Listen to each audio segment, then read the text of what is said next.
Power में एक और सेगमेंट की हम लोग अगर आप बात करें आज, तो दूसरा एक पार्ट है ट्रांसफॉर्मर्स जो बनाती है, वो भी बहुत ही फोकस में है। क्यों फोकस में है? क्योंकि वहाँ अगर आप देखो तो वहाँ भी अच्छा खासा अपमूव आया है। और मैं बात कर रहा हूँ Transformer India Limited, okay, and then Voltamp और Schneider electric.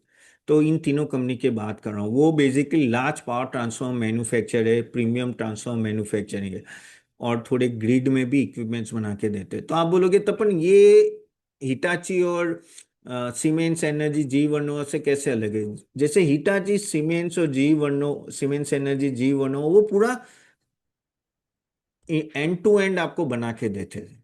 Okay, switch gate से लेके ग्रिड से लेके ट्रांसफॉर्मर से लेके पूरा एंड टू एंड बना के देंगे, पूरा ऑटोमेशन करके देंगे। ये सिर्फ कुछ ही जगह पे है, यानी ये सिर्फ ट्रांसफॉर्मर्स बनाते हैं। So that is a thing. यानी कहते हैं ना कि एक एक कंपनी पूरी मर्सिडीज बनाती है, लेकिन एक कंपनी होती है जो मर्सिडीज का सिर्फ टायर बनाती है। तो जो टायर बनाती है ये कंपनी है। ओके, तो that is the distinguish between the two. तो उस तरह से आपको देखना है। आगे जाने से पहले स्टैंडर्ड डिस्क्लेमर, यहाँ जो भी मैं बात करूंगा, डिस्कशन करूंगा, सिर्फ आपके नॉलेज के लिए। यहाँ कोई भी रिकमेंडेशन नहीं है। जो हम रिकमेंडेशन देते हैं, हम लोग हमारे पोर्टफोलियो स्मॉल केस में देते हैं। जो आप चाहो तो आप जाके देख सकते हो गाइस, CA Tapan.smallcase.com में जाके आप देखिए, ये सब है। स्मॉल केस बहुत अच्छा परफॉर्म कर रहे हैं। इफ़ यू सी दो, पावर थीम भी है हमारी, ऑलमोस्ट 3 मंथ्स में 25% रिटर्न दिया है। ओके, और अलग अलग है। डिफेंस ने भी 33% लिए, 400 प्लस जीएससी से स्टार्ट होता है। तो आप जरूर जाके देखिए। अगर हम लोग ऑर्डर बुक की बात करें, तो ये तीनों के ऑर्डर बुक ठीक ठाक है।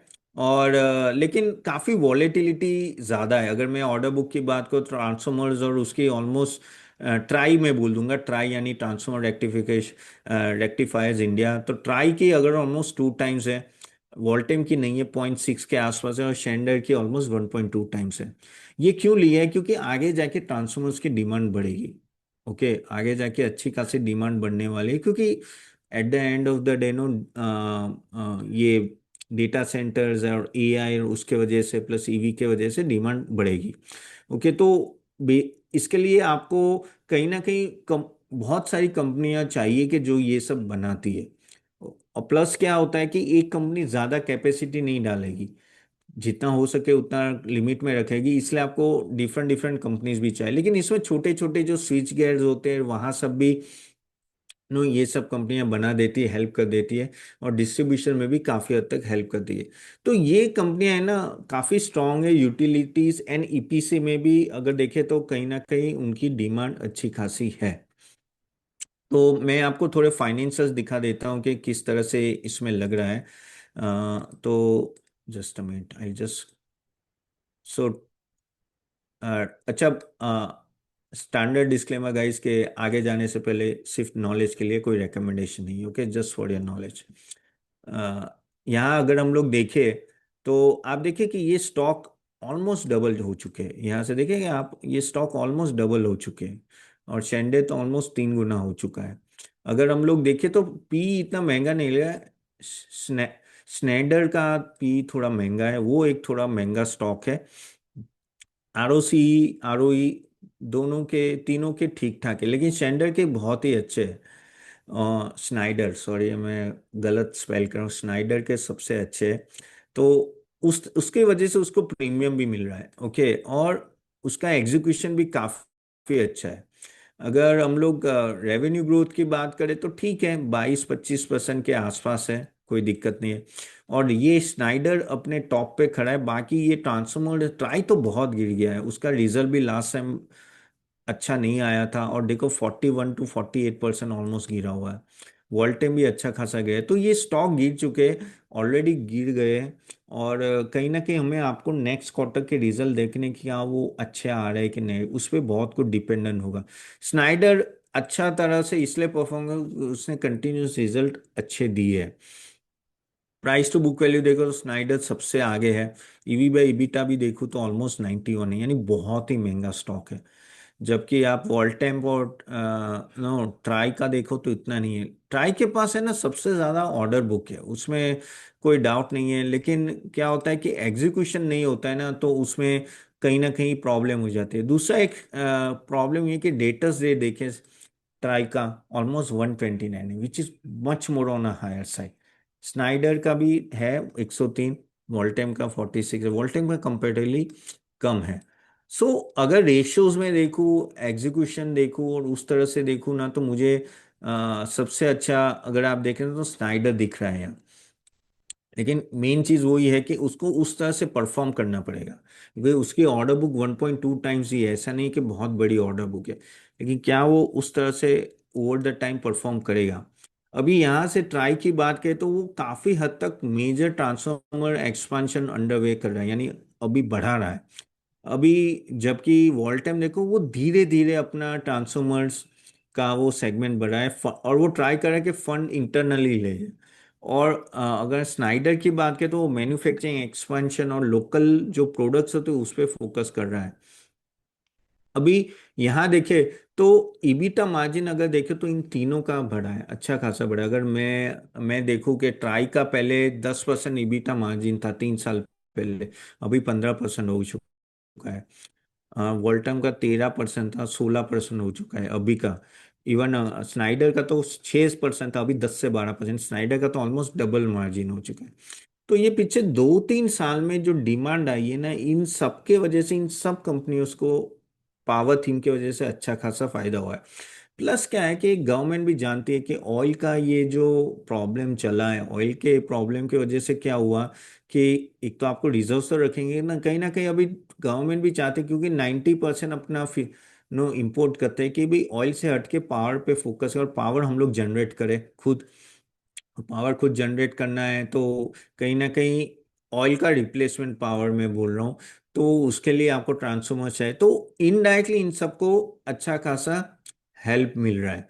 ओके, तो आगे जाके भी मार्जिन आउटलुक देखेंगे ना तो ट्राई का ऑलमोस्ट मिड टेंस के आसपास रहेगा, वोल्टम का ठीक ठाक नो स्टेबल रहेगा। लेकिन आई थिंक सबसे ज्यादा इंप्रूवमेंट जो है ऑपरेटिंग लीवरेज स्नाइडर में आएगा। स्नाइडर का पहले भी बहुत कम मार्जिन था, वो जो मार्जिन बढ़ा प्लस रेवेन्यू बढ़ा ना, उसके वजह से आपने वो ग्रोथ देखी है। इसलिए मुझे वो कंपनी काफी अच्छी भी लग रही है कि it is showing a growth through the complete improvement in इस ऑपरेशनल मैट्रिक्स देख ले, ऑपरेटिंग लीवरेज देखे, इन सबको देख के आपको ये पता चल जाता है कि ये ग्रो करेगा।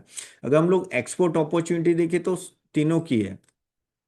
ओके, और स्नाइडर इलेक्ट्रिक की ग्लोबल नेटवर्क भी अच्छा खासा है, वहां से मिला है, जबकि वो ट्राई की भी अच्छी खासी ग्रोइंग है। क्योंकि क्या है कि ऐसा नहीं कि पावर थीम सिर्फ इंडिया में है, वर्ल्ड ओवर चल रही है, तो सबको ट्रांसफॉर्मर्स की जरूर होती है। तो ये सब फोकस का है। वोल्टेम अभी भी उतना एग्रेसिव नहीं गया, बाकी है। अभी ट्राई का क्या है, ट्राई का है ना बहुत ही स्केल बढ़ा है। अगर तीनों कंपनी में से अगर हम लोग बात करें कि किसका स्केल बढ़ा है, तो आई थिंक ये ट्राई का है, और वो उसका ऑर्डर बुक भी काफी स्ट्रांग है। वोल्टेम क्या कर रहा है कि वोल्टेम का बैलेंस शीट अच्छा है, लेकिन वो कहता है ना कि चाय भी फूंक फूंक के पीता है, वैसी बात है वोल्टेम, इसलिए वो धीरे धीरे बढ़ रहा है। ट्राई ने एक्सपांशन अच्छा करा है। और जो स्नाइडर का है, स्नाइडर का फायदा क्या है, क्योंकि वो ग्लोबल कंपनी है तो उसको एमएनसी का फायदा डायरेक्टली मिल रहा है। देखिए एमएनसी होते हैं ना, उसको ऐसे भी प्रीमियम ज्यादा मिला, आप हिटाची देख लो, एबीबी देख लो, सीमेंस देखो, उनको क्यों प्रीमियम मिल रहा है, क्योंकि ग्लोबली भी ये सब काम करते आ रहे हैं, वही इंडिया में भी उनका है। तो और वो स्मार्ट ग्रिड का एक्सपर्टाइज भी है, तो उसके वजह से उनको फायदा डायरेक्ट हो रहा है। अगर हम लोग ट्राई, अगर बिगेस्ट रिस्क कौन से, देखो ट्राई का क्या हो रहा है कि ऑर्डर बुक तो है, तो कहीं ना कहीं वर्किंग कैपिटल एग्जीक्यूशन का इशू है, और जो लास्ट क्वार्टर जो रिजल्ट अच्छा नहीं था क्या, उसमें क्या हो रहा है, वोल्टेम बहुत धीरे चल रहा है। और प्रॉब्लम स्नाइडर का क्या होगा कि अभी इतना भाग चुका है कि अभी उसको उस तरह से परफॉर्मेंस करते रहना चाहिए।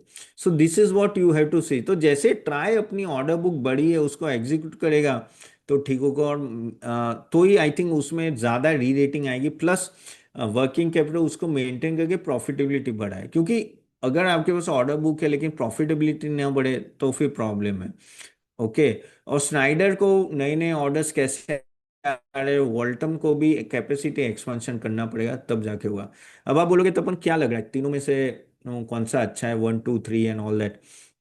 आई थिंक अगर आपको best infrastructure, best distribution infrastructure play करना है तो I think Schneider is number 1, लेकिन महंगा है, you have to wait and watch. Okay. Second number में ट्राई को दूंगा, बेस्ट ग्रोथ स्टोरी। अगर वैल्यूएशन वाइज देखो तो ट्राई अच्छा आ रहा है, तो अगर वैल्यूएशन में देखो तो नंबर वन वैल्यूएशन में अगर ट्राई लूंगा मैं। लेकिन प्रॉब्लम में एक ही है कि मैं नेक्स्ट क्वार्टर का रिजल्ट देखूंगा, मैं तुरंत नहीं कूदूंगा, क्योंकि क्या होता है कि कूदने में वैल्यूएशन अगर मैं ट्राई का देखूँ तो कंपेरेटिवली ठीक ठाक हो रहा है, लेकिन प्रॉब्लम यही है कि रिजल्ट आना चाहिए, that is the main thing. अगर वो नहीं आया तो क्या, क्योंकि अगर मैं अगर इसका टॉप था ऑलमोस्ट 500 558 का, वो अभी अराउंड 336 आ गया है, करेक्ट। वो नीचे से ऊपर अच्छा खासा है, इसलिए मुझे ये अच्छा लग रहा है। ओके, तो वैल्यूएशन वाइज मैं इसको नंबर वन दूंगा, ट्राई को दूंगा, ऑर्डर बुक अच्छी है, सब कुछ अच्छा है, बस एक दो क्वार्टर अच्छे आने चाहिए, this stock can move up fast. Snyder तो मैं नंबर वन, चलो इसको ही देता हूँ, स्नाइडर सेकंड नंबर, वैल्यूएशन थोड़े मुझे हाई लग रहे हैं अभी। थर्ड नंबर आपका वॉल्टम होगा। लेकिन जैसे मैंने बोला, यू हैव टू थोड़ा रिव्यू करके आपको देखना है, और कंटिन्यूस रिव्यू करना है गाइस। ऐसा मत सोचो कि भाई एक बार मैंने देख लिया तो खत्म हो गई कहानी।